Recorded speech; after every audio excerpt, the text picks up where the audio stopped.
Hey everybody, my name is Max, and I'm a web developer. And for the past maybe 2 years, I've been learning to make art with WebGL.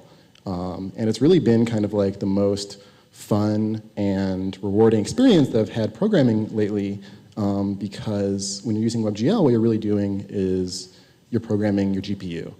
And so I want to talk to you today about how you can learn to program your GPU and how you can do it not alone.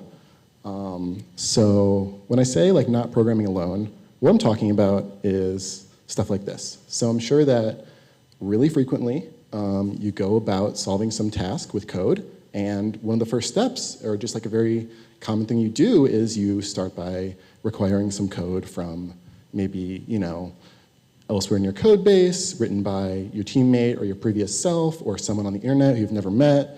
And it's a really, it's a core part of what it means to write code in 2018, to write JavaScript. And it's maybe like so mundane that you might not think about the fact that if you run this code here in your browser, it doesn't work. Like, require is not defined. This is not a thing you can actually do in JavaScript necessarily natively. And the only reason why this stuff works and you're able to require code so easily and use it in the browser is because of all these tools like bundlers that are essentially implementations in like the user space of these module systems to kind of like port them to a browser environment that doesn't have them. There's like compiler engineers or browser engineers here, so I have to be careful because now I guess that like JavaScript is kind of gaining this ability natively, but still you kind of have to use Webpack and Browserify to easily use code from multiple places as if it was a big one seamless package. The way these things work is it looks into your JavaScript files, it looks for places that you're importing and requiring other code, it goes to those modules, sees what they require and import, and so on, and kind of builds up this big graph, both of code in your code base, code from node modules, whatever, and then kind of concatenates these files and bundles them all together and organizes it correctly into one file that your browser is happy to run and no longer really has like requirement statements in it anymore and is one big mess that's, but you still got to write your code as these nice individual modules and think about it in this way. So this kind of pattern has become this extremely ubiquitous, successful abstraction that we all rely on to ship code to browsers nowadays. And it's really kind of like resulted in this huge JavaScript renaissance where the low friction ease of sharing code and reusing code has led to a huge amount of collaboration between people who never meet each other or who do meet each other, and a large amount of fast spread of ideas in the JavaScript ecosystem. And it really is a big part of what has made writing JavaScript so powerful and fun and useful nowadays. So I told you that we were going to talk about programming your GPU. And one thing about a GPU is that you can't run JavaScript on it. So what your GPU is it's this thing in your computer. It's not just like fancy gaming computers, like smartphones. Basically all consumer devices have some sort of GPU nowadays. And it's a lot like your CPU in that it's like a processing unit that reads instructions and adds numbers together and does work, but has some core differences. One of which is that your CPU maybe has like 4 cores, and so it can be running like 4 different instruction sets at once. You've got like Slack and like your editor and Spotify or whatever going, and your GPU doesn't have like 4 cores, it has maybe like 2,000, like orders of magnitude more number of cores, and so it can just be like inherently running many more instructions all at once in parallel and can crunch through significantly more data all at once. But on the other hand, it's kind of got this core restriction is that it's a lot less flexible. And one of the specific ways that it's less flexible is that all of those cores essentially need to be doing the same instruction set at once. So whereas your CPU can be running like 4 different applications, all kind of doing their own instructions and processing different data, your GPU is really one set of instructions running in parallel on lots of different data. So it's kind of like, taping like 4,000 pens together. And so it's very powerful, can do things very quickly, but also has these constraints. And GPUs were designed this way because there's all of these tasks that really require this kind of work, and they're really common in kind of visual and interactive applications where you have thousands and thousands of pixels on your screen that all need to be updated with a color, and the work to do so, to do it 60 times per second all in one core would just be impossible, and that's where GPUs were designed to do. And WebGL is essentially APIs in browsers that let you write code that will run on the GPUs, and so you can have all these really cool, rich, interactive experiences that are interactive and 60 frames per second, even in your browser, and ship them to people, and it will be supported.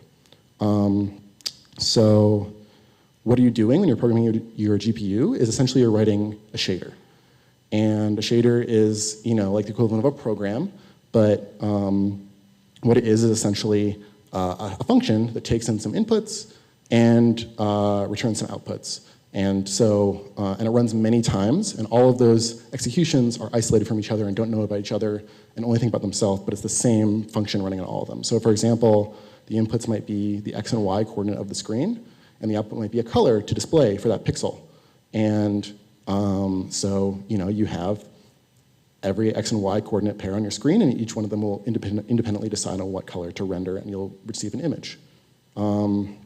So I said earlier that these shaders can't be written in JavaScript because there's a few, the GPU cores can't really run JavaScript. There's no heap, it can't allocate memory, that kind of thing. So that's not gonna work. But there's this cool language with, in my opinion, a really bad name called GLSL. Hard acronym to say, but it's essentially a subset of C in that it's got a C-like syntax, so it looks kind of familiar, except there's no heap or really memory management. All you do is you have functions and loops and if statements and numbers, and that's pretty much it.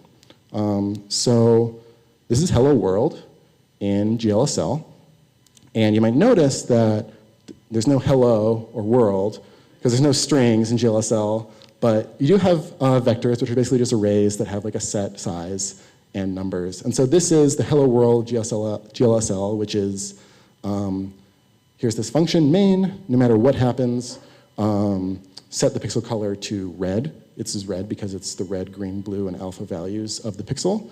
And this gets executed independently on every single pixel, and every single pixel decides, runs this code and says, yep, I'm red, and then the result is this big red square. The interesting thing comes when you start to use your inputs to do some math or make decisions on what the color should be. So for example, here, we're looking at the X and Y coordinate of the pixel that the shader is running on, and we're saying that if the X coordinate is larger than the Y coordinate, then the color red should be all the way red, and otherwise the color should be no red.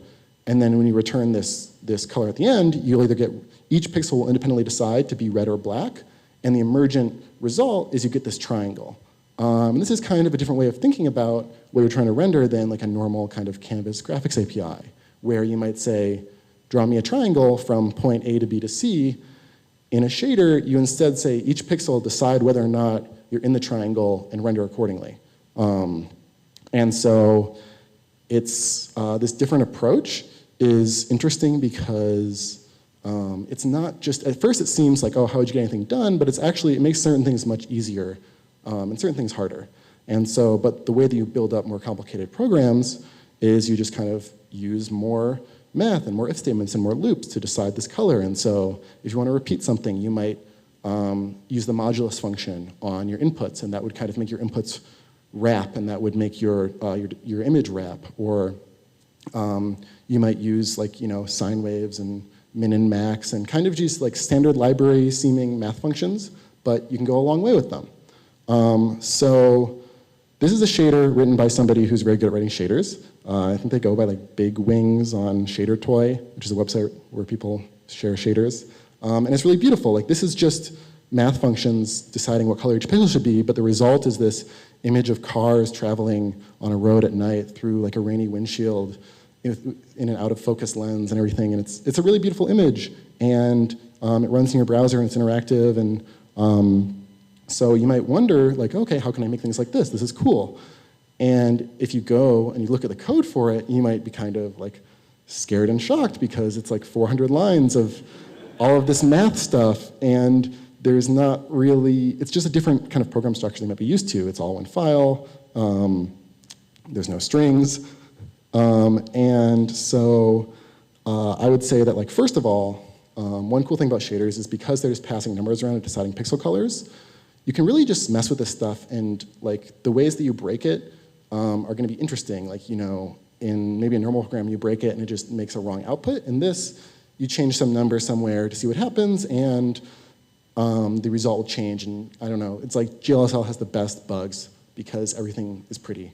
The other thing that I want to point out about this 400-line file is that actually, upon closer inspection, you'll find that very large chunks of it are these like helper functions, which have nothing to do specifically with this application whatsoever. Like, they are methods that anyone writing a shader might need to use, and this person didn't write custom in order to make this shader. They probably, you know, there's even links to places where they kind of picked them up from other people's shaders and pasted them in.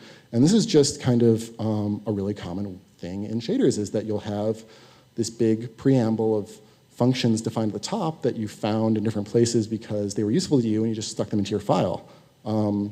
And so maybe if this was written kind of in a way that more logically separated the application-specific code to the like general-purpose utility code, it would be a lot less intimidating to read and to edit and to learn from. So I'm going to work through a little example here. So there's this really fantastic algorithm called Perlin Noise. And it's basically like randomness, but it's smooth randomness. And so things that it gets used for all the time are oftentimes like simulating kind of natural shapes. And so if you want to make clouds or fire or water or rocks, oftentimes really what you're doing is you're combining Perlin Noise with like more Perlin Noise with more Perlin Noise. And it's like an awesome building block. It's really indispensable in making building shaders. And it's actually such a good algorithm that it won an Oscar. Not a lot of algorithms can say that. And so in order to like use Perlin Noise, all you really need to understand is that it's this space. Maybe it's like a one-dimensional or a two-dimensional or three-dimensional space. In this case, it's two-dimensional. And you give it kind of like, you index into it, meaning like you call a function with some arguments of like the x coordinate and the y coordinate, and it kills you back a value. It's this very kind of simple function with inputs and outputs. And so that's logically all you need to know all you need to know to use it. But if you go to try to maybe like build a shader that uses it, you might find like a paper that describes implementation of this. And it might have some really cool but also scary diagrams and like weird MATLAB pseudocode. And like none of this stuff might be interesting to you, but it's not what you really need to use it. Or maybe you'll find like some blog post where somebody implemented it in like GLSL in 2012, and you can kind of like pick this up off the street and dust it off and paste it into your code and paste it into the top of your file. You'll see that it itself has other functions it relies on, so you have to make sure to bring those to, make sure they don't like have the same name as any of the functions you're already using. And when you're done using it, you need to make sure that you delete it, or else your file will just get larger and larger, which most GLSL files do. And so there's even like gists kind of that people pass around, and like it's really common. You'll find some like useful piece of code somewhere that will itself have references to where they found it from and dusted it off and shared it around, and like these links all inevitably are dead if you follow them back long enough. And it's just this like weird world of not really writing code the way that you might be used to in the nice world of JavaScript. And so wouldn't it be nice if you could just npm install this and it would live like in your node modules, and you'd have this dependency that you could keep track of and update when it got, and delete when you didn't need it anymore and share easily. And luckily, there's this cool tool called glslify, which much like Browserify for JavaScript, implements like a module bundler for GLSL, the language that also does not have innately a module system. And so GLSL, similarly, will read your GLSL file, we'll look for other GLSL files that you import, we'll go find those in your file system or in node modules or whatever, pull them in and bundle it all together into one single GLSL file that will run and you basically have like a module system implemented by this tool. So to kind of look through an example of what that looks like, this is an example of using Perlin Noise, where we've got this kind of like import statement. It's really just like a comment, but it's a special comment that the tool knows to look for at the top. And then we use it as if it exists and do our thing. And it only takes 3 lines. We can start playing with Perlin Noise. And then the reason that this works is because this code here, after it's been run through GLSLify, gets expanded to this, which you can see here like includes both the like Perlin Noise implementation, the dependencies of the Perlin Noise implementation that we didn't even think about, and then at the very bottom right, basically our original code, but they kind of changed the name of the function, mangled it so that it didn't conflict with anything else, added some numbers to it. But, and this can run in a browser, and this will work. So on top of that, not only did we get a really nice ease of installation and use, we also got all these awesome benefits for free where we're installing this in NPM, and so we have like versioning, and maybe even it's semantic versioning if people are being nice to us. And there might be like a page to a source repository where there's a README and some examples, and people have opened issues and closed pull requests, and there might be a license and like continuous integration. And all of these things that maybe are mundane in the JavaScript world make a huge difference when you didn't have them originally, and can really like help build a community around an ecosystem. So I want to give you now like a little tasting menu of some of the cool things you can import in the like GLSLify module world that maybe would inspire you to go try them out and build something cool. So it's Pride Month. You can install HSL to RGB, which essentially is a it's like HSL is a color space like RGB, but it's the H and S and L are hue, saturation, and lightness instead of R, G, and B. So you can, make like a gradient through not just, you can basically sweep through the hue space and barf rainbows all over the place and have fun that way. This one's really fun to animate.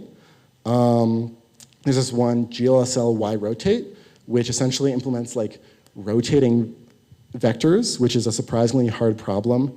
Not to like think about, like everybody understands, like, okay, I have this vector and I want to rotate it to point in a different direction, but the math to do so is unneededly confusing. There's this word called quaternions, but basically, if you use this library, you don't have to think about it. You can just rotate and make the thing you want to make and not worry about the details there. There's a dithering algorithm you can install to make cool, like retro 1-bit art. And one of my personal favorites is GLSL Ray Trace, which is an implementation of a ray tracer that runs in a shader, which basically allows you to define like a 3D shape as a math function and then have it visualized for you. And it's really fun, it's really weird. And you can do it in just a few lines of code. And so basically, like one of my points here is that each of these modules is small and understandable and has this API surface that you can look at an example of and understand quickly, and it can be a really great ladder rung towards learning the greater ecosystem when everything is broken out into these small things that you can grok and use and dispose of when you're done. You're not responsible for like maintaining it or anything. And this, for me, was one of the breakthrough moments for me to learn things was having things logically separate into modules that I can read and understand and peruse to see what is possible. So what I want to leave you with here is that the ability to like easily leverage libraries is not just a convenience for lazy programmers to save time, but like the code that you import and leverage really is a fantastic teacher and guide as to what is possible and how to communicate with other developers. And it's a big deal, and it's a privilege to be able to be part of a community where it is so emphasized to be able to make your code shareable and reusable and useful to other people, because there's benefits besides saving each other time. Like, it really is a form of teaching and collaboration. So thanks for listening. And if you want to learn GLSL, I can't recommend enough this website called The Book of Shaders. It's not a book, it's a website. It has really fantastic like pictures and metaphors and interactive examples. It's really good. And yeah, thanks for listening. I thought you were going to announce GLSL PM. That's what I thought this talk was going to culminate in. How big is this community? That's a good question because the JavaScript community has a lot of money in it lately, by which I mean lots of the tools you use nowadays are sponsored by big, huge companies and used to make websites that generate lots of money. And WebGL is kind of this weird little island of non-commercialism. And so a lot of people who do it are not being paid for it, and it's this really small ecosystem, and they're really nice people and put a lot of time into teaching. And so it's kind of one of the things that makes it fun for me is that a lot of the applications are for people's gratification and fun. There are people doing mapping and stuff with it, but a lot of it's a very small number of people who build these tools. That's cool, because even within the JavaScript community, there's a lot of people who push back on, programming with modules or using NPM, and so it's interesting to see a community adopting all that stuff that JavaScript has, but it makes sense that when you are small and you don't have corporate funding. I was talking to Pia, who's a creator of Open Collective, about this the other day. I was like, I make open source software, but not developer tools.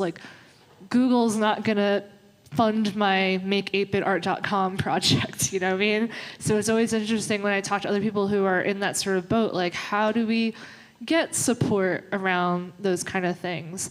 Have you seen developers who are doing WebGL and making this kind of stuff looking for forms of funding, like Patreon and stuff like that, or is it mostly people who do this on the side? It's a good question. I know that some of them are just anarchists who live in Hawaii. And I think they have a consultancy or something, but I know that a lot of it really is just people who do it because they want to make art and want the tools to be good and maybe have a side job, but I'm not sure about any Patreons. How do we get the Hello World pixel to be blue instead of red?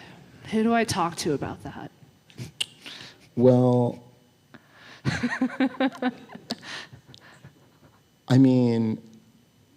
I guess that, to be honest, I oftentimes see when people do tutorials, they oftentimes use cyan or cyan. I don't know how to say that word. Cyan. Yeah, cyan. Whatever. Yeah. GIF. So, is that blue enough for you? I'm good with cyan, even though that's very much like a print color kind of thing. So it's kind of, I like that. It's ironic almost, WebGL print color. Another important question is, I wrote an algorithm once. How do I get it to win an Oscar? So it was kind of I think the title on the Oscar was something overall contribution to the movie industry. So if you can get your algorithm used in the next 5 Toy Story movies, I think you've got a shot. JortSort is implemented in RxJS, so I think I can. I think I can do that. Awesome. What do you think those in here who are interested in GLSL? We need to change the name of that. Mm-hmm. Yeah, that's the first thing. Where should people go besides reading the Shaders book? Is there a specific forum or mailing list or GitHub repo that people can go and read conversations and get a feel for what the community is like, since it is so small? Yeah, definitely. I think that 2 good places are, one is shadertoy, which kind of has the community is basically people posting cool stuff and other people saying wow, this is really cool, nice job. But it can be a great place to get inspired and see what's possible. Another one is that weirdly, there's this tool called Regl, R-E-G-L, that has a really active Gitter chat room, and people are asking questions there all the time, and they're really helpful. Cool, awesome. Thank you so much. Round of applause for Max and GLSL.